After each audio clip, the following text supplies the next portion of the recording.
¿Pero qué es la MMT? Pues, aparte de que sus siglas indican Modern Monetary Theory, es decir, teoría monetaria moderna, la manera más fácil de entender qué es definirla como neochartalismo. Quizá eso tampoco os indique mucho, a quienes tenéis formación en historia del pensamiento económico desde luego sí, son los chartalistas modernos, pero es todavía más fácil definirla según las ideas que sostiene o según las proposiciones que pone encima de la mesa. Y como vais a ver, son proposiciones que de alguna manera tratan de invertir toda la lógica monetaria y financiera tradicional. Es decir, si vosotros tenéis ciertas intuiciones, y esto sí es más intuitivo, es quizá una de las partes más intuitivas de la economía, ciertas intuiciones sobre cómo funcionan las cosas, o aunque no las tengáis, si sabéis cómo funcionan las cosas, veréis que esto es todo lo contrario. La primera proposición de la MMT es que el dinero es una creación del Estado y no del mercado. Es decir, que quien crea el dinero, quien permite que las sociedades usen dinero, es una imposición, es una ley del Estado, no es un proceso de descubrimiento del mercado. La segunda proposición es que los gastos del Estado no están limitados siempre que el Estado pueda imprimir moneda fiat. Es decir, que mientras el Estado pueda imprimir dinero, pueda crear dinero, puede gastar de manera ilimitada.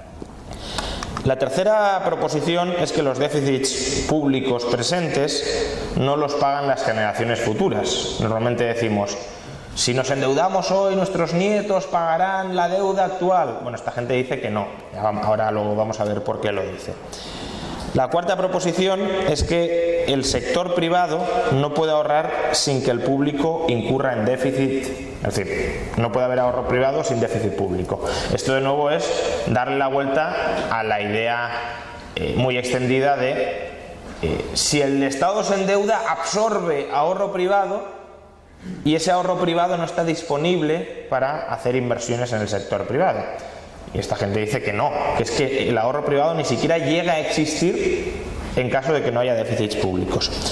Y por último, que la inversión crea el ahorro. Los austríacos solemos decir que el ahorro es indispensable para la inversión.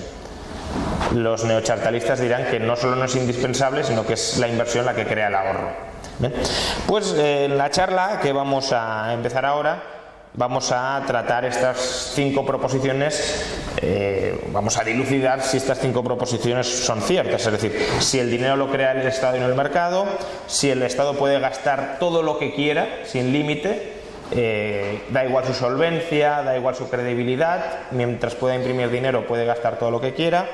Si es verdad que las generaciones futuras no cargan con el coste de los déficits públicos presentes, si es verdad que el déficit público no solo no absorbe ahorro privado sino que lo crea, y si es verdad que en general a más inversión más ahorro y no a más ahorro más inversión.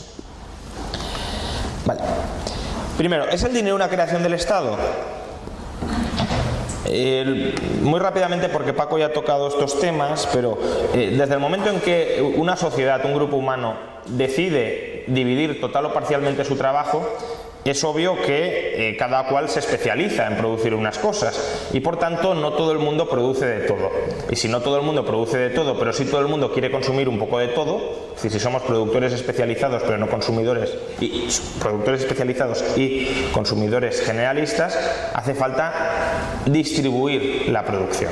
Hace falta que lo que producimos especializadamente todos se reparta entre todos. Y hay 2 maneras de intercambiar, hay 2 maneras de distribuir el agregado.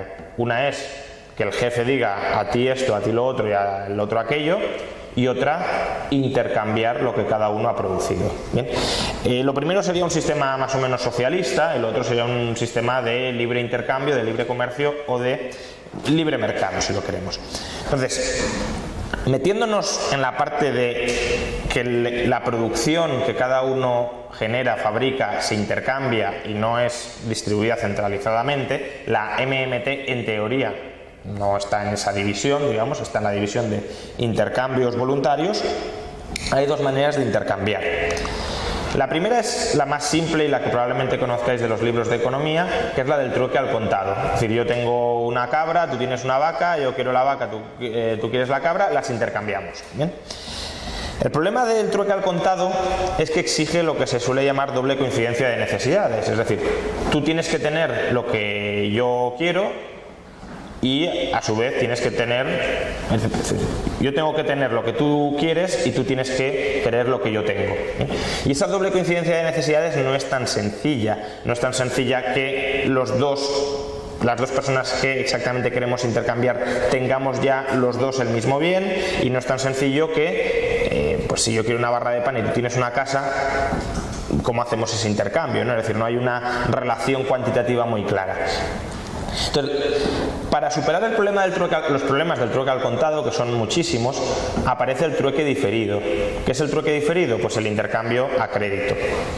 Que tú tienes una cabra y yo dentro de un año tendré una vaca, pues bueno, a lo mejor nos podemos poner de acuerdo para, yo me quedo hoy con la cabra y yo mañana, dentro de un año, cuando tenga la vaca, te la entrego. O que yo tengo una cabra y sé que en el futuro puedo necesitar algo de ti, aún no sé el qué, pero sé que me deberás un favor y que por tanto me tendrás que dar algo de un valor más o menos equivalente a la cabra. Pues te doy la cabra y tú te quedas endeudado conmigo. ¿Bien? Eso es un trueque diferido y en parte permite solucionar los problemas de la doble coincidencia de necesidades, porque claro, tú no tienes por qué tener exactamente lo que quiero yo. Yo te puedo vender y tú produces por encargo lo que yo quiero. Y además, que tú tienes una casa y yo quiero barras de pan, pues a lo mejor te puedo vender la casa a cambio de que tú todos los días de tu vida, por ejemplo, me des una barra de pan. Entonces, ese trueque diferido permite solucionar muchos de los problemas que tiene el trueque al contado. ¿Qué problema tiene el trueque diferido? Lo que se llama información asimétrica. Es decir, ¿tú sabes que la otra parte va a cumplir su deuda? Porque las deudas se pueden impagar. Y por tanto, una cosa es tener el pájaro en mano y otra los cientos volando. Y evidentemente, si yo te doy una casa, bueno, una casa, como está ahí, pues bueno, sería más fácil, pero imaginad, yo te doy un coche, a cambio de que durante 2 años o 5 años me des una barra de pan todos los días. ¿Cómo sé yo que tú no te fugas con el coche y no me pagas? ¿Bien? Por tanto, el trueque diferido solventa muchos de los problemas del trueque al contado, pero tiene a su vez otros problemas. Entonces, como pauta general, podemos decir que dentro de un grupo donde todo el mundo conoce a todo el mundo, donde todo el mundo va cuchicheando sobre qué hace el otro y transfiere información al otro y ejerce presión social para que todas las deudas se cumplan, dentro de un grupo, dentro de la tribu, si queréis, el trueque tiende a ser diferido, es decir, tienden a ser intercambios de favores. Es lo que sucede en la familia. En la familia, si no tenéis exactamente las dos cosas que queréis intercambiar, primero que muchas veces ni se plantea como un intercambio, aunque lo sea, ¿no? Porque hay una cierta reciprocidad, pero aunque se plantee como un intercambio, a pesar de que no exista en ese momento las dos mercancías, nos fiamos del otro, ya me lo pagarás, ya me lo devolverás. ¿Bien? Entonces, el trueque diferido opera sobre todo en círculos de confianza. ¿Y el círculo de confianza cuál es? Pues la tribu donde todo el mundo se conoce entre sí, donde existe una autoridad central que impone unos tribunales, donde esos tribunales marcan que las deudas se pagan y te pueden perseguir si no pagas, etc. Por tanto, el trueque diferido tenderá a prevalecer en sociedades donde hay confianza o en grupos donde hay confianza. Entre grupos distintos, que a lo mejor tienen un contacto de una vez y no vuelven a encontrarse jamás en la vida, el trueque diferido evidentemente no puede funcionar. Imaginad que llega un extranjero que es un nómada y que está viajando por todo el mundo. ¿Vosotros aceptaríais venderle vuestras propiedades a cambio de que él os pague en el futuro? Evidentemente no, porque no le vais a volver a ver nunca. Por tanto, entre grupos tiende a prevalecer el trueque al contado. ¿Bien? Pero claro, el trueque al contado ya hemos visto que tiene muchísimas limitaciones. Y si tú no puedes intercambiar, no te interesa dividir tu trabajo y no te interesa especializarte. Es decir, si yo creo que no puedo intercambiar con Alemania de manera fluida o con alemanes de manera fluida, de manera continuada, yo dejaré que toda la producción de bienes básicos o bienes que yo necesito la realicen los alemanes o grupos desconocidos? No, en parte intentaré producirlos por mí mismo. Por tanto, a menor capacidad de intercambio, menor división del trabajo, porque parte lo tengo que producir yo. Es decir, cuando las unidades agrarias primitivas no tenían acceso a los mercados, pues lo tenían que producir todos ellos. Cuando ya pueden acceder a mercados donde continuamente pues, les proporcionan pan, ropa, etcétera, tú sabes que no hace falta producirte tu propio pan, que puedes ir al mercado y comprarlo allí con normalidad. Bien, entonces el trueque al contado, en la medida en que restringe los intercambios, restringe la división del trabajo y restringe por tanto la capacidad de especialización y la capacidad de incrementar la producción total. Y por tanto existen incentivos a buscar descentralizadamente sustitutivos al trueque al contado. ¿Cuáles son los sustitutivos al trueque al contado? Pues bienes que tengan una demanda. Bueno, bienes que realicen estas tres funciones, ahora voy a explicar qué bienes las realizarán. Bienes que realicen tres funciones: medio de cambio, depósito de valor y unidad de cuenta. Es decir, dinero. Un bien que me permita,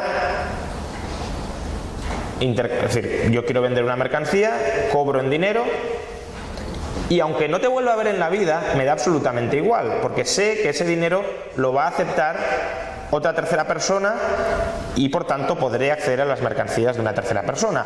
O bienes que, si yo no quiero consumir nada ahora, no me obligue a tener un derecho de crédito, que otra persona tenga una deuda conmigo si yo no me fío de esa persona. Pero ¿os imagináis que solo pudieseis vender a gente que os tenga que deber dinero? Pues solo venderíais a la gente de la que os fiáis. ¿Bien? En cambio, el dinero permite que le vendáis a gente de la que no os fiáis. Imaginad que le podéis vender hasta pues, a una persona abiertamente que vaya en contra de vuestra moral, como un narcotraficante, etcétera. Da igual, aunque sea un bandido. Si tiene dinero, el dinero es anónimo. Una vez os ha entregado el dinero, ya no le volvéis a ver y ya no tenéis por qué depender de que él sea muy fiable, que él os vaya a pagar, etcétera. Ahora, ¿qué bienes son los que desempeñarán típicamente estas tres funciones? Pues bueno, se desata un proceso de iteración, es decir, un proceso de prueba y error, por el cual vamos buscando cuál es el medio más líquido. Bien, ¿qué es el medio más líquido? Pues el medio que tiene, o el bien económico que tiene un valor muy estable. Muy estable, tanto lo que decía antes Paco, invarianza de valor, tanto para transferir el bien a una tercera persona como para ahorrar en ese bien, para utilizarlo como depósito de valor. Y aquí lo único que necesitáis es que todo el mundo poco a poco vaya viendo que un determinado bien es el que todos van a aceptar. Bien, este es el concepto en economía de Schilling Point, que es puntos focales. Puntos donde hay expectativas convergentes de que ese bien va a ser el que todo el mundo va a aceptar. Y como todo el mundo espera que ese bien sea aceptado, todo el mundo lo acepta porque sabe que los demás lo van a aceptar. Bien, es un bien red y por tanto es un bien reforzado, que cuanta más gente lo acepte y más gente se espera que lo acepte, más posibilidades tiene ese bien de desarrollar las funciones de dinero. Ahora bien, esto no es un proceso arbitrario, no cualquier bien vale. Hay bienes que están mejor ubicados para convertirse en dinero. Es lo que ha explicado antes Paco y no lo voy a repetir. Es decir, hay propiedades de ciertos bienes que tienen más sentido para desarrollar las funciones de dinero que las propiedades de otros bienes. Y por tanto, es un proceso de búsqueda que en parte está orientado. Nadie empezará a utilizar como dinero bienes que no sirvan en absoluto como dinero. Por tanto, digamos que hay como una preselección y de esa preselección hay una competencia y cuanta más gente utilice un determinado dinero por sus propiedades y porque otra gente lo use, más gente lo irá utilizando. Y como digo, una propiedad muy importante es, ya digo, que exista una expectativa de que ese bien tiene una demanda estable y que por tanto va a tener un valor estable. Esa es una de las propiedades centrales del buen dinero. Bien, sigamos. El Estado puede generar una demanda estable sobre cualquier bien. ¿Y por qué puede generar una demanda estable sobre cualquier bien? Porque puede exigir que sus impuestos se paguen con ese bien. Por tanto, en la medida en que el Estado puede cobrar los impuestos a todos y os puede exigir que paguéis impuestos a todos con un bien, el Estado puede indirectamente generar una demanda vuestra estable sobre el bien en el que exige pagar los impuestos. Esto es lo que podríamos llamar moneda fiat. ¿Bien? Moneda que tiene una demanda por la orden que da el Estado de que se paguen los impuestos en ese bien. Por tanto, si hay un bien al que el Estado le puede crear una demanda estable, fijaos que ese es un bien que será un candidato para que se convierta en dinero. ¿Por qué? Porque la demanda, digamos, central, la demanda nuclear, la demanda estable sobre la que luego se va desarrollando la demanda como dinero, se la está dando el Estado y el Estado tiene capacidad para hacerlo. Por tanto, como digo, aquellos bienes que se utilizan para pagar impuestos son bienes que tienen una demanda reforzada, porque todos los tenemos que demandar, los tenemos que utilizar, y por tanto son candidatos bien colocados en el proceso para convertirse en dinero. Por tanto, hasta aquí parecería que nuestra explicación es muy similar a la del neochartalismo, porque el chartalismo dice el dinero crea el Estado, el Estado crea el dinero. Por tanto, yo he dicho, el Estado tiene la capacidad para crear demandas sobre determinados bienes y que esos bienes puedan llegar a convertirse en dinero. La diferencia esencial, ¿cuál es? Que ellos creen que el Estado crea el dinero, y yo lo que digo es que el Estado crea candidatos para convertirse en dinero. Y esa diferencia es importante. Que un bien sea candidato para llegar a convertirse en dinero no significa que vaya a convertirse en dinero. Al final, depende del mercado que ese bien se convierta en dinero o que no lo haga. ¿Por qué?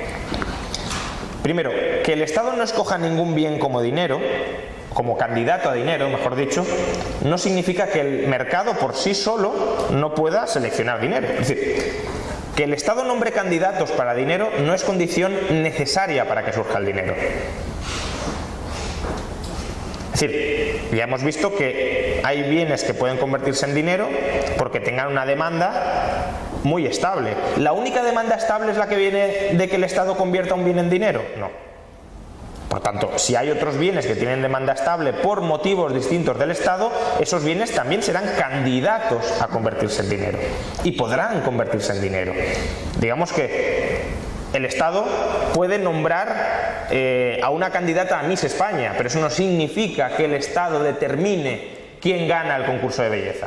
Si amaña el concurso, sí, pero no significa que lo determine. ¿Bien? Segundo, que los bienes señalados por el Estado como candidatos a dinero existan, no significa, como digo, que el mercado termine seleccionándolos. ¿Por qué? Porque si esos bienes son muy malos por otras cosas, el mercado no los seleccionará. ¿Bien? Por tanto, colocados en un concurso de belleza, el Estado lo que hace es, tú vas a la final. Eso no significa que si el Estado no nombra una finalista no vaya a haber final, puede haber otras, y no significa que la finalista que nombre el Estado vaya a ganar. Por tanto, el Estado ni es condición necesaria para que surja el dinero, puede surgir dinero sin Estado, ni es condición suficiente para que surja el dinero. ¿Bien? Y esto no lo digo yo, lo dicen los propios autores de la MMT. Y os voy a leer algunas frases para que veáis que antropológicamente e históricamente esto ha sido así. Uno de los historiadores de la MMT más conocidos es David Graeber. Tiene un libro que se llama Deuda, 5000 años de historia. Y por ejemplo, él tiene una frase que dice: el típico escenario de los economistas, basado en el origen evolutivo del dinero a partir del trueque, podría ser absurdo cuando se trata de transacciones entre vecinos en la misma comunidad rural. Acordaos, los círculos de confianza en los que hemos hablado que se desarrollan trueques diferidos. Pero cuando se trata de transacciones entre el residente de una comunidad y un mercenario que está de paso, comienza a cobrar ese escenario mucho más sentido. Durante la mayor parte de la historia, un lingote de oro o de plata, acuñado o no, ha jugado el mismo papel que el maletín lleno de billetes sin marcar. Un objeto sin historia, valioso porque todos saben que se aceptará sin preguntas en cualquier lugar a cambio de otros bienes. Es decir, allí donde no existe confianza, ¿qué confianza vas a tener tú con un mercenario? Ninguna. Sí que le cobras en dinero o sí que le pagas en dinero. Entre estados que están en guerra, ¿un estado va a aceptar la moneda de otro? No. Hace falta un dinero externo a la creación de cualquiera de los dos estados. O otra frase de David Graeber: si echamos una ojeada a la historia euroasiática de los últimos 5.000 años, presenciaremos amplia alternancia entre periodos dominados por el dinero crédito y periodos dominados por el oro y la plata. ¿Por qué? El factor más importante parece ser la guerra. Los metales preciosos predominan sobre todo en periodos de violencia generalizada. Es decir, cuando nadie se fía de nadie, cuando no hay relaciones de confianza, ¿con qué se paga y con qué se cobra? Con metales preciosos. Cuando hay confianza, ¿con qué se paga y con qué se cobra? Con crédito. Una de las frases que más me gusta a este respecto es una de Herbert Spencer, es un filósofo del siglo XIX que también era muy buen economista, y dice: en una sociedad donde toda la gente es honesta y donde todos confían en todos, por definición todos los pagos se terminan, o todas las deudas se terminan pagando. En una definición en una sociedad de pillos y de bandidos no se paga ninguna deuda. En la primera sociedad todos los pagos se efectuarían a crédito y en la segunda sociedad todos los pagos se efectuarían al contado. Otra frase de otro neochartalista, quizá el más conocido y el más importante de todos, Randall Gray, que dice: durante la transición del feudalismo al capitalismo se registraron diversos periodos de anarquía monetaria debido a la falta del control del sistema monetario por parte de los reyes y de su administración. Por razones complejas, el valor de las monedas se fue acercando más y más al de los metales preciosos que contenían. Lo que empezó siendo una moneda signo, es decir, una moneda fiat, que indicaba una deuda del emisor, se transformó en una forma misteriosa con valor intrínseco. Parte del apego a la moneda del metal precioso se debía al hecho de que éstas poseyeran valor fuera del dominio del soberano. Es decir, que esas monedas tenían valor al margen de quien las había emitido. Además, el emisor no sería capaz de envilecer el valor de la moneda por debajo del valor que contenían esas monedas. Por tanto, en periodos de desconfianza o entre agentes que no confían entre sí, los pagos tiene sentido que se realicen al contado. Entre agentes que sí confían entre sí, los pagos se realizan a crédito. Y fijaos el cacao mental que tiene la gente de la MMT, que esta frase de Randall Gray, donde admite que ha habido monedas que no han surgido por los soberanos, es decir, que ha habido dinero que ha surgido como un proceso de descubrimiento en el mercado, la escribe después de haber escrito esta otra. Todos los instrumentos monetarios han sido siempre deudas. Incluso las monedas de oro eran en realidad deudas de la corona. Siempre. Es decir, hay una contradicción flagrante entre lo que ellos quieren que fuera y lo que realmente ha sido. Por tanto, la teoría neochartalista se integra como un caso particular dentro de la teoría evolutiva del origen del dinero desarrollada por Menger. ¿Por qué? Porque Menger explica el proceso de competencia entre monedas. Aquellas monedas con demanda y valor más estable vencerán, bueno, con demanda, valor más estable y otras propiedades, vencerán a las monedas con poca demanda, con poco valor estable y con propiedades malas. Y el Estado puede nombrar un candidato y puede estabilizar en parte el valor de esa moneda y ponerlo a competir. Pero que no lo nombre no significa que no vaya a surgir. La prueba está en las guerras o en las relaciones internacionales.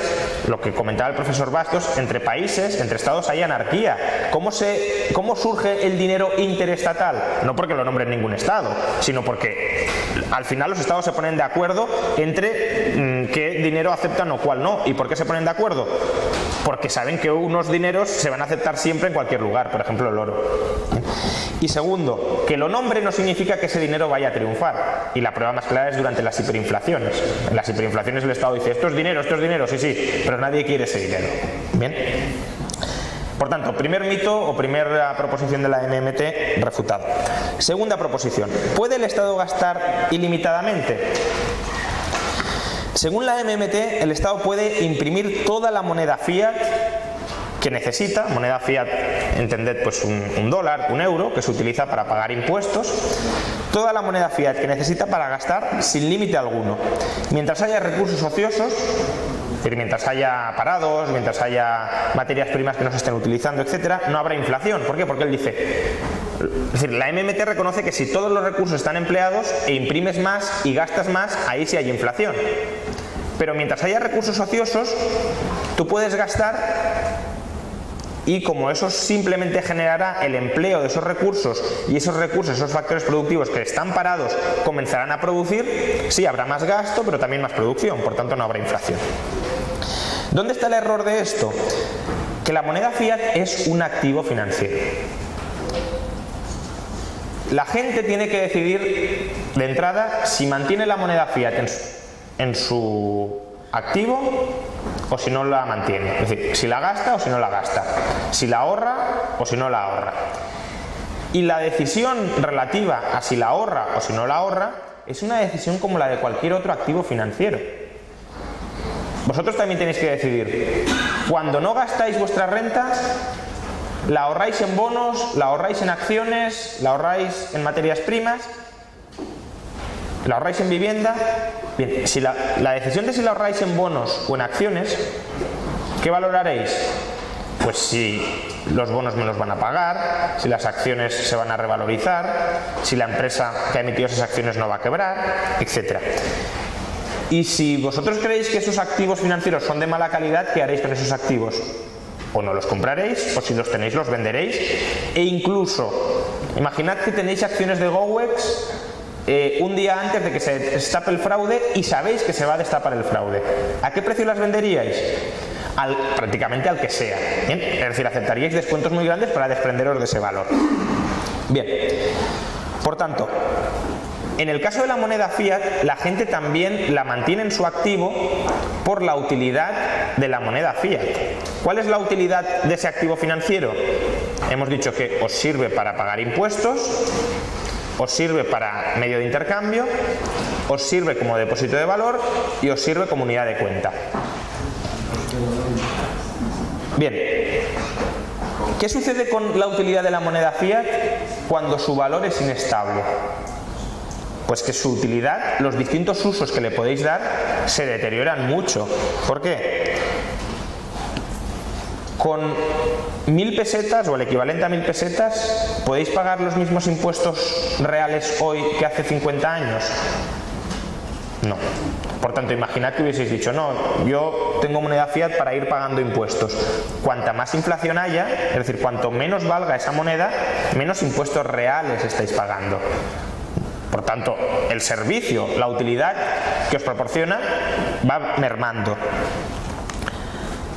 Además, como depósito de valor, cuanto menos valga también es peor. Es decir, si habéis ahorrado 1.000.000 de pesetas en los años 60, hoy es muy poco dinero, entonces será una fortuna. Bien. Y luego también es peor unidad de cuenta. ¿Por qué? Porque si su valor va fluctuando, no te sirve como unidad de cuenta estable en la que puedas hacer las mismas operaciones.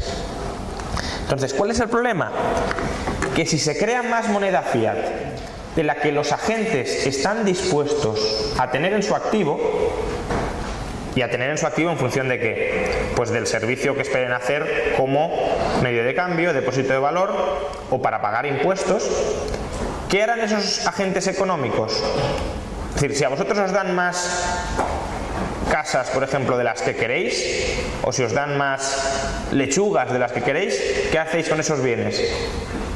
Venderlos, largarlos, para obtener otros, que si queréis. Por tanto, si a la gente le dan más moneda fiat de la que quiere mantener en su activo, o si a vosotros os dan más acciones de una empresa de las que creéis prudente tener, ¿qué hacéis con esos activos? Venderlos. Pero si los vendéis, ¿qué pasa con el valor de esos activos? Que cae. Y si cae el valor de esos activos, ¿la calidad de la moneda fiat mejora o empeora? Empeora, por tanto su demanda también empeora. Es decir, se genera una especie de círculo vicioso de que el dinero va siendo cada vez peor. Entonces, ¿la clave cuál es? Que el emisor de la moneda consiga estabilizar la expectativa de que, aunque se haya deteriorado durante un tiempo el valor de la moneda fiat, en el futuro ya no se va a deteriorar más. Si el valor de la moneda fiat se deteriora de una vez o se deteriora muy poquito a poco, la podéis seguir manteniendo en vuestro activo. Es decir, os habrán robado, pero si a partir de ese momento crees que ya no te van a robar más, pues puede ser útil. Es decir, imaginad que hay una inflación del 30%, pero a partir de ahí esperáis que la inflación ya sea del 0%. Vale, pues si tú tenías dinero en tu cuenta corriente te han robado un 30%, pero no tienes motivo para desprenderte ya de ese dinero, porque a partir de ahí tú lo que esperas, insisto, la clave es que tú lo esperes, obviamente, y eso no es nada fácil, pero si tú lo esperas que a partir de ahí ya tenga un valor estable, pues ya te fías y ya lo mantienes. Por tanto, la clave es conseguir estabilizar el valor de la moneda fiat. Si estabilizas el valor de la moneda fiat, consigues estabilizar su demanda. ¿Y cómo estabilizas el valor de la moneda fiat? Pues no generando la expectativa, por ejemplo, de que el gobierno va a estar emitiendo continuamente moneda fiat en cuanto lo necesite, despreocupándose del IPC, etc. Y este es el motivo, por ejemplo, por el que todos los bancos centrales del mundo tienen en sus estatutos el IPC máximo que voy a tolerar es el 2%. ¿Por qué? Si el Banco Central dijera el IPC máximo que voy a tolerar es el 100% al año, ¿creéis que alguien tendría moneda de ese Banco Central? Nadie. Es decir, el Banco Central asume el compromiso de gestionar la moneda, lo que os explicaba antes José Ignacio, de gestionar la deuda pública. También se gestiona la moneda. El Banco Central adquiere el compromiso de gestionar la moneda para evitar su depreciación. ¿Y evitar su depreciación qué significa?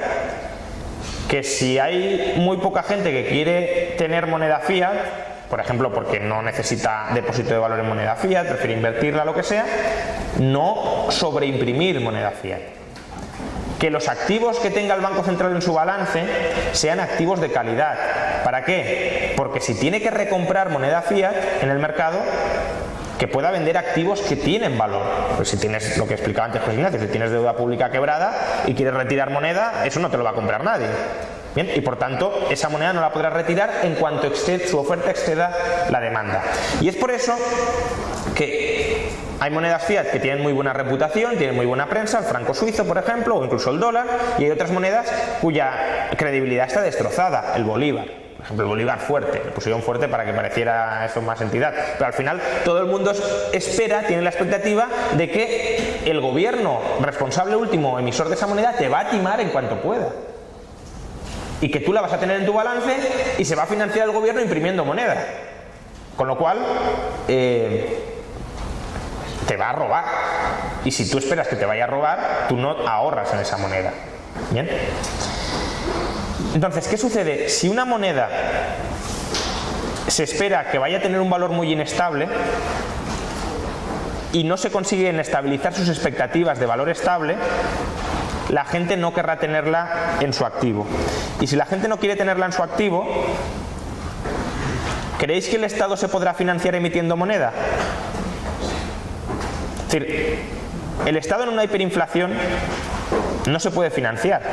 ¿Por qué? Porque cuanta más moneda imprime, más rápidamente suben los precios y por tanto el valor real de lo que ha emitido se reduce. Imaginad que yo soy un Estado, ¿bien? E imprimo 1000 euros y con 1000 euros hoy puedo comprar un coche, pero al imprimir 1000 euros la gente multiplica por 100 los precios de venta.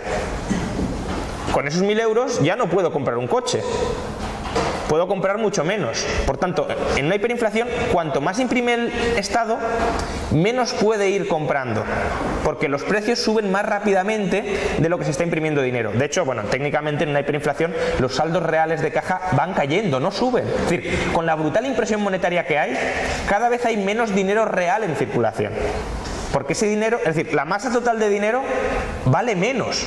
Por eso, claro, se construían casas con papel moneda, o se utilizaba, en la hiperinflación alemana se utilizaba el papel para imprimir, para alimentar la hoguera. para hacer fuego.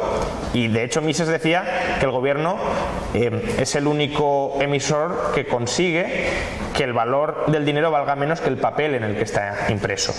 Y es eso, es decir, al final toda la masa que tienes impresa de dinero vale menos de lo que nominalmente valía. ¿Bien? Por tanto, no es verdad que el Estado pueda gastar ilimitadamente, porque si su única manera de gastar ilimitadamente es imprimir, y la gente sabe que va a imprimir y que va a imprimir sin límite, la gente no le va a querer vender su mercancía por esa moneda fiat, salvo a descuentos gigantescos.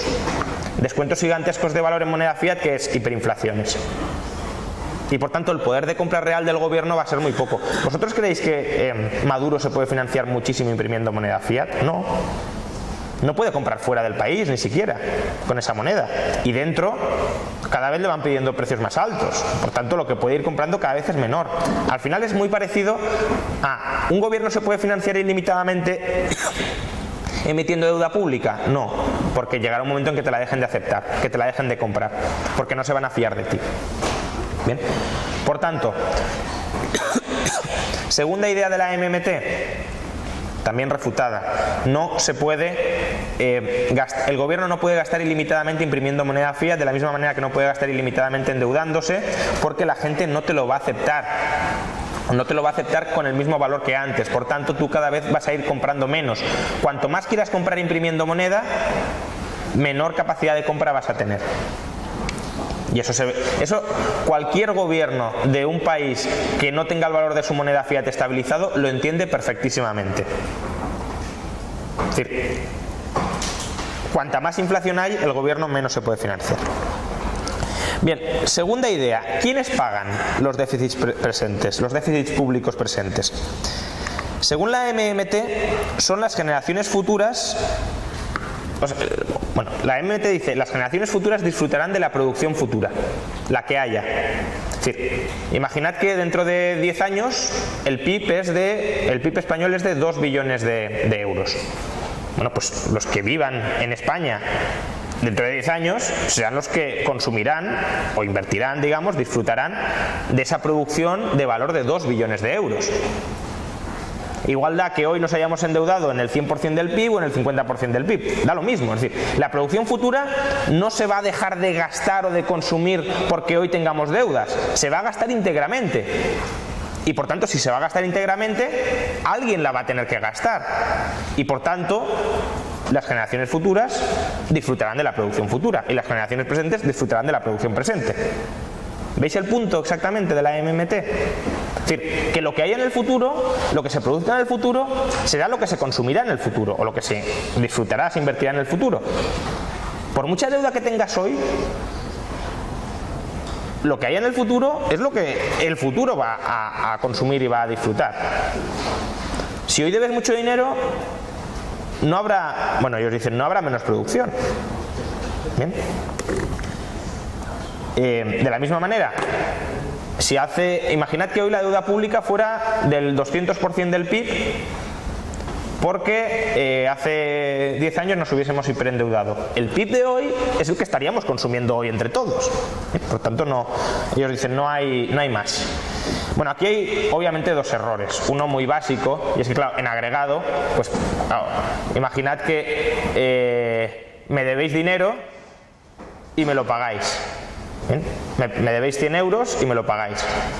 Vosotros tenéis 100 euros menos para gastar, yo tengo 100 euros más para gastar. En agregado nadie paga nada, porque yo tengo 100 más y vosotros tenéis 100 menos. ¿Bien? Pero eso no desmerece que vosotros tenéis 100 menos. ¿Bien? Esta es la idea al final keynesiana de no nos debemos nada porque nos lo debemos a nosotros mismos. ¿Bien? Por tanto, entre todos gastamos entre todos. ¿Bien? Y esto tiene dos errores. Uno que yo llamo el error estático, y es que una parte de las generaciones futuras, ahora lo vamos a ver en un gráfico, una parte de las generaciones futuras sí paga la deuda pública. Antes comentaba José Ignacio que la deuda pública no se paga nunca. Es verdad que no suele pagarse, podría pagarse, pero si ampliamos la definición de deuda pública, por ejemplo, el pago de las pensiones, etcétera, a los compromisos adquiridos hoy por el Estado, la deuda pública, una parte sí se paga, las pensiones se pagan. Bien. Entonces, las generaciones futuras una parte de las generaciones futuras sí paga la deuda pública futura. Y esto creo que con el sistema público de pensiones se ve muy bien. Es decir, los trabajadores futuros pagarán la deuda de los pensionistas futuros. ¿Bien? Y el segundo error, que este no lo vamos a ver ahora con un esquema, es decir, no lo voy a desarrollar más, es que ellos asumen que la producción futura es independiente del nivel de endeudamiento presente. La deuda pública se emite para que el Estado gaste. Si el Estado gasta, el Estado escoge cómo se gasta y cómo se invierte y, por tanto, qué se produce y cómo se produce en el futuro. En una economía socialista, el Estado maneja toda la producción y decide qué invertir y cómo invertir. ¿Vosotros creéis que es irrelevante para la producción y generación de renta futura que el Estado determine más o menos inversiones hoy? No. Cuantas más inversiones planifique hoy el Estado, menor será la producción futura. Cuantas menos inversiones planifique hoy el Estado, mayor será la producción futura. Esto sería más largo de explicar, pero bueno, en general ya lo sabéis. Por tanto, si un Estado se endeuda mucho, es decir, si hoy un Estado maneja muchos recursos e invierte muchos recursos, desarrollará o implementará un tipo de inversiones que serán poco productivas y que por tanto harán que la producción futura sea muy alta. Si el Estado se dedica a dilapidar el dinero, por ejemplo, no sé, cavar agujeros y volverlos a tapar, pues obviamente eso impedirá que se utilicen los recursos, por ejemplo, para crear Facebook, para crear Apple, etcétera, y por tanto la producción futura será mucho menor. Pero vamos a ver el esquema del error estático. Lo que tenemos en T0 es un Estado que necesita pagar a un proveedor de servicios y no tiene dinero. ¿Y qué hace este Estado? Le pide prestado dinero a un inversor en deuda pública, emite deuda pública al mercado y alguien se la compra. ¿Bien? Por tanto, alguien ahorra en T0, compra deuda pública, ese ahorro se lo da al Estado y el Estado paga al proveedor de servicios. ¿Bien? ¿Qué sucede dentro de un año? Pues lo que sucede es que hay un contribuyente futuro al que se le cobran impuestos. ¿Para qué? Para que el Estado amortice la deuda pública, es decir, le devuelva el dinero que le prestó el inversor en deuda pública anteriormente. Por tanto, en el fondo, ¿qué ha habido aquí? Ha habido una redistribución intertemporal ¿entre quién? Entre el contribuyente futuro y el proveedor de servicios presente. Es decir, es el proveedor actual el que consume más de lo que debería, porque en el futuro el contribuyente consume menos de lo que debería. ¿Y esto cómo se consigue? A través del canal de la deuda pública. ¿Bien? El ahorrador, digamos que es el que hace de intermediario para que hoy haya gente que pueda consumir o gastar más de lo que debería, a cambio de que en el futuro haya gente que consuma o gaste menos de lo que debería. ¿Bien? Por tanto, si hay una redistribución interna a cuenta de la deuda pública. Deuda pública significa que los contribuyentes, los que paguen impuestos, consumirán menos y los que presten servicios al Estado consumirán más. Bien, obviamente si sumas lo que uno consumirá de más y lo que otro consumirá de menos, en agregado no hay cambio en el consumo o no hay cambio en el gasto, pero obviamente eso no tiene ninguna relevancia. La relevancia es que yo he producido, a mí me quitas la producción y se la das a otro que no ha producido y que por tanto consume lo que yo he producido. Bien, segundo error, tercera proposición de la MMT, por tanto también refutada. Las generaciones futuras, una parte de las generaciones futuras sí pagan la deuda pública presente. Bien, cuarta proposición. Voy a usar unas pocas matemáticas, muy poquitas, sumas y restas, pero es que los propios de la MMT las usan y además si lo veis bien veréis el nivel de trampa argumental que llegan a utilizar los partidarios de la MMT. Probablemente lo hayáis visto en alguna ocasión. Ellos lo que dicen es que el sector privado no puede ahorrar o no puede pagar la deuda del sector privado si al mismo tiempo el sector público no se endeuda. ¿Y cómo prueban esto? Bueno, definamos el PIB como la suma de consumo, inversión y gasto público. ¿Bien? Esa es una definición posible de PIB. Otra definición posible de PIB, suma de consumo, de ahorro y de impuestos. Bien. Si unimos las dos, al final llegaremos a esto. ¿Y qué es esto? que la diferencia entre el ahorro del sector privado y la inversión del sector privado, lo que podríamos llamar ahorro neto del sector privado, es igual al exceso de gasto público sobre la recaudación fiscal. ¿Qué es el exceso de gasto público sobre la recaudación? El déficit. ¿Bien? Por tanto, lo que ellos te dicen es, para que el sector privado pueda ahorrar por encima de lo que invierte, y ahorrar por encima de lo que invierte, ¿para qué? Para que tengas excedente con el que pagar tus propias deudas, necesitas que el sector público se endeude. ¿Bien? Entonces, esto parece irrefutable, porque al fin y al cabo son igualdades matemáticas y no hay más. ¿Bien? ¿Dónde está la trampa? Es un poco complicado de entender, pero os voy a poner varios ejemplos para que a ver si lo terminamos de ver. Bueno, ellos dicen eso, que sin déficits públicos el sector privado no puede pagar su deuda. ¿La trampa cuál es? Que estas ecuaciones en realidad lo que están expresando son las relaciones entre sectores. Es decir, es verdad que para que el sector público se endeude con el sector privado, para que el sector privado se endeude con el sector, o tenga, mejor dicho, tenga créditos contra el sector público, el sector público se tiene que endeudar con el sector privado. Eso sí es cierto. Es decir, para que tú me debas a mí dinero, yo tengo que tener un derecho de cobro contra ti. ¿Bien? Eso no significa que dentro de un sector no se puedan pagar las deudas sin asistencia del otro sector. Es decir, imaginad que una empresa privada le debe dinero a otra empresa privada.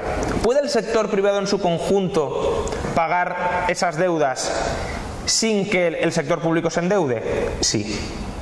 Ahora, si el sector privado le debiera dinero al sector público, ¿cuál es la única manera en la que el sector privado le podría pagar esa deuda que tiene con el sector público? Haciendo que el sector público se endeude con el sector privado. Eso es lo que os he explicado antes, Paco, de la compensación de deudas. Si yo te debo dinero a ti, yo solo te lo puedo pagar si tú me debes dinero a mí, en el fondo. O si tú me compras mi mercancía y me das el dinero y yo te la pago. ¿Bien? De hecho, os voy a poner otra ecuación un poco más desarrollada para que veáis el absurdo. Definamos el PIB sin la presencia del sector público, es decir, solo como la suma de consumo e inversión privado. ¿Bien?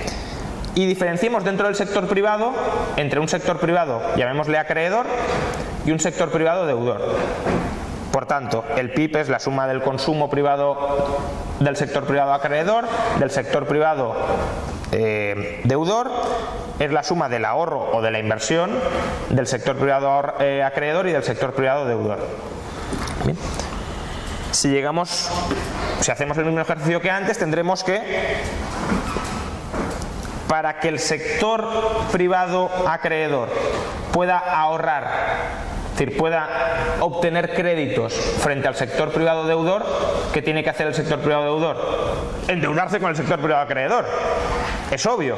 O al revés, para que el sector privado deudor pueda adquirir derechos de cobro contra el sector privado acreedor, ¿qué tiene que hacer el sector privado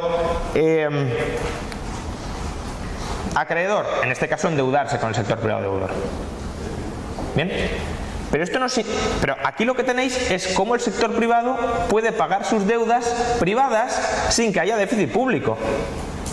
Esto quizá lo entendáis mejor en el comercio internacional. Si España le debe dinero a Alemania, es decir, si tiene deuda exterior, si España tiene deuda exterior con Alemania, ¿cuál es la única manera en la que España puede pagar su deuda exterior a Alemania? Que Alemania se vuelva a endeudar con España. ¿Qué es endeudarse con España? Pues que le compre a España más de lo que le vende. ¿Eso significa que las deudas entre españoles no se pueden pagar sin que Alemania se endeude con España? No, eso es un disparate. Significa que las deudas que tienen los españoles con los alemanes solo se pueden pagar si los alemanes se endeudan con los españoles. Pero si un español le debe dinero a un español, lo que tiene que hacer es endeudarse en sentido inverso. Y ya está. De hecho, desde la óptica de la MMT, para que veáis el absurdo, y esto lo han reconocido los propios autores de la MMT, la economía mundial en su conjunto no puede ahorrar. ¿Por qué? Porque necesitaríamos Marte para que Marte se endeudara con la Tierra, para que la economía mundial tuviese créditos contra Marte. ¿Bien? ¿Por qué? Porque ellos están hablando de saldos intersectoriales. Y estas ecuaciones sí valen para saldos intersectoriales. Es verdad que si Marte le debe dinero a la Tierra, para pagárselo, la Tierra se tendrá que endeudar con Marte. Pero si los terrícolas se deben dinero entre sí, no hace falta endeudarse con los marcianos. ¿Bien? Pero esto ellos creo que lo saben, pero siempre venden que el sector privado no tiene la manera de pagar sus deudas si el sector público no se endeuda. Y eso es falso, porque la totalidad de la deuda privada es deuda que tiene el sector privado con el sector privado. Por tanto, no tiene sentido reclamar el endeudamiento público. De hecho, la deuda pública que existe es deuda que tiene el sector público con el sector privado, no deuda que tiene el sector privado con el sector público. Es decir, el Estado se tendría que endeudar para que el sector privado pudiese pagar su deuda si el sector privado le debiera dinero al sector público. Pero es que es al revés, es el sector público el que le debe dinero al sector privado. Por tanto, ¿qué sentido tiene decir que para que pueda pagar sus deudas el sector privado, el sector público se tiene que endeudar todavía más, cuando ya le debe dinero el sector público al sector privado? Bien. Por tanto, cuarta proposición de la MMT refutada. Última proposición, la inversión genera el ahorro. Bueno, lo que dice la MMT es que el ahorro es el registro contable de la inversión. Y esto, en cierta medida, es cierto. Si definimos inversión como activo y ahorro como pasivo, es decir, el activo, ¿qué es? En lo que tengo invertido mi capital. ¿Qué es el pasivo? Las fuentes con las que he financiado mi capital. Por tanto, podéis equiparar el activo con los bienes de capital, con los bienes de inversión que yo tengo, y el pasivo con las fuentes de financiación de esos bienes de capital. Y contablemente sabemos que es así y que solo puede ser así, que activo es igual a pasivo. Y por tanto, podríamos decir que ahorro o que inversión es igual a ahorro. Si esto es así, ¿qué sucede? Que no puede aumentar el activo sin que lo haga el pasivo y viceversa. Es decir, que si yo invierto más, ¿qué pasará con el pasivo? Imaginad que yo ahora me construyo una casa. Bien, eso es inversión, podríamos decir. ¿Qué pasará con mi pasivo, con mi ahorro? Que habrá aumentado, porque habré incorporado la casa a mi patrimonio y por tanto mis fondos propios serán superiores, serán mayores. ¿Bien? Es decir, el lado del activo no puede aumentar sin que lo haga el lado del pasivo. Y lo que ellos dicen es, ¿por qué no aumentamos el lado del activo, que es la inversión? Y eso hará que automáticamente aumente el lado del pasivo. ¿Bien? Es un poco más complejo a través del multiplicador keynesiano y demás, no voy a entrar en esos detalles porque es demasiado complicado y además porque en el fondo es lo mismo, es decir, no hay mucha diferencia. Vale, la clave del error, ¿dónde está? Que activo sea igual a pasivo y que por tanto cuantitativamente y nominalmente ahorro sea igual a inversión no significa que el ahorro esté coordinado con la inversión. Definamos ahorro como el tiempo durante el cual renuncio a consumir y definamos inversión como el tiempo durante el cual me dedico a producir bienes de consumo futuros. Bien, cuando los austríacos dicen el ahorro tiene que financiar la inversión, lo están diciendo por esto. Es decir, si yo quiero dedicar 5 años a producir bienes de consumo futuros, yo tengo que estar dispuesto a renunciar a consumir durante 5 años. ¿Por qué? Porque los bienes de consumo futuros llegarán en 5 años. Por tanto, tengo que estar dispuesto a no consumir durante 5 años. Si yo quiero consumir en un año, no puedo invertir a un plazo de 5 años. Y aquí también veis el problema del descalce de plazos, ¿no? Es decir, ¿por qué si estoy invirtiendo a 5 años y ahorrando a 1, eso es inconsistente? Por tanto, ¿qué es la coordinación entre ahorro e inversión? Si el perfil del ahorro, si no queréis hablar de ahorro en general, quizás más claro hablar de si el perfil temporal del ahorro y de riesgos podríamos añadir, si el perfil temporal del ahorro no coincide con el perfil temporal de la inversión, habrá descoordinación intertemporal. Es más, si la disponibilidad de recursos ahorrados, lo que llamaríamos ahorro real, no coincide con la disponibilidad de recursos invertidos, lo que llamaríamos inversión real, también habrá descoordinación intertemporal. Imaginad que yo os imprimo una cantidad ingente de papelitos y decís, con esto puedo contratar a un trabajador, comprar una casa, etcétera. Dice, ¿qué capacidad de inversión más grande tengo? Pero luego resulta que el resto de la gente sigue comprando casas como antes, sigue contratando trabajadores como antes, etcétera. Si vosotros vais a gastar esos papelitos, ¿qué sucederá con el precio de las casas y el de los trabajadores? Que subirán. ¿Bien? ¿Vosotros podréis comprar todas las casas y todos los trabajadores que queríais? No. Por tanto, como no ha habido un aumento de ahorro en términos de recursos, es decir, como la gente no está dejando de consumir y de utilizar casas, trabajadores, etcétera, vosotros no podéis comprar todas las casas y todos los trabajadores que queréis. Dicho de otra manera, que haya muchos papelitos no significa que haya mucho ahorro. Bien. Ni que haya muchos recursos disponibles para que vosotros los invirtáis. Bien. ¿Esto por qué es importante? Pues porque hay dos ejemplos muy claros donde evidentemente el balance no es capaz de mostrar la coordinación entre ahorro e inversión. Por ejemplo, ¿las burbujas de activos significa que hay más recursos reales disponibles? Imaginad un señor que tiene un local comercial que vale 1 millón de euros. Sus fondos propios son 1 millón de euros. Si hay una burbuja de activos y ese local comercial vale 2 millones de euros, sus fondos propios aumentan en 2 millones de euros. Aumentan a 2 millones de euros. Si está contabilizado en principio prudente. Sí, bueno, pero si se ajusta. ¿Eso significa que el ahorro ha aumentado de 1 a 2 millones de euros? ¿Hay más recursos reales dispuestos para ser invertidos? No, el local comercial que hay es el mismo. ¿Bien? Por tanto, que aumente el valor del activo no significa necesariamente que haya más recursos disponibles. Y si no hay más recursos disponibles, no hay más inversión. La inversión aquí es la misma. Ese es el local comercial. Luego, el descalce de plazos. El descalce de plazos indica que el perfil entre el ahorro y la inversión no está coordinado y por tanto no hay coordinación entre ahorro e inversión. Imaginad una inversión a 200 años de 1 millón de euros. En el balance figurará una inversión a 1 millón de euros que se financia con deuda a un año de 1 millón de euros. Sobre el balance lo que veremos es activo igual a pasivo, por tanto ahorro igual a inversión. Pero es obvio que el perfil de esa inversión, que es a 200 años, no encaja y no está coordinado con el ahorro a un año plasmado en la deuda a un año.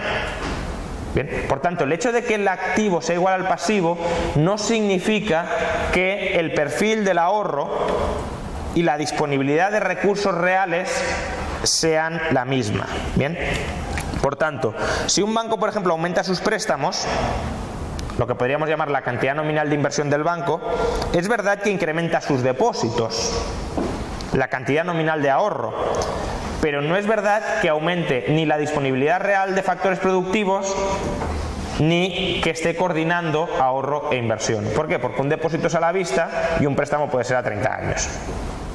Por tanto, ¿la inversión crea el ahorro? Si definimos ahorro simplemente como cantidad contable de pasivo, sí. Pero la inversión no crea ahorro con el perfil y con la disponibilidad real de recursos necesario para financiar esa inversión. Por tanto, que los bancos se pongan a prestar masivamente no significa que se van a poner a invertir masivamente de manera sostenible. Invertirán masivamente de manera insostenible y justamente eso es el ciclo económico. Por tanto, para terminar, la MMT es una mala teoría del dinero. El Estado no es omnipotente a la hora de crear y gestionar el dinero. Al ser una mala teoría del dinero, es también una mala teoría financiera. Como no entiende la manera en que funciona el dinero, tampoco entiende el proceso necesario de coordinación entre ahorro e inversión. y como es una mala teoría financiera, es una mala teoría económica. Al no entender el proceso de coordinación entre ahorradores e inversores, tampoco entiende el proceso económico en general, es decir, no entiende la necesidad y los procesos por los que se asignan recursos escasos a aquellos usos que son intertemporalmente más valiosos. Y por tanto, es una teoría económica con pies de barro y profundamente equivocada, que no entiende el fundamento básico de la macroeconomía, que es la teoría del dinero, que no entiende el derivado de la teoría del dinero, que es la teoría financiera, y que al no entender la teoría financiera no puede explicar la teoría económica. Muchas gracias.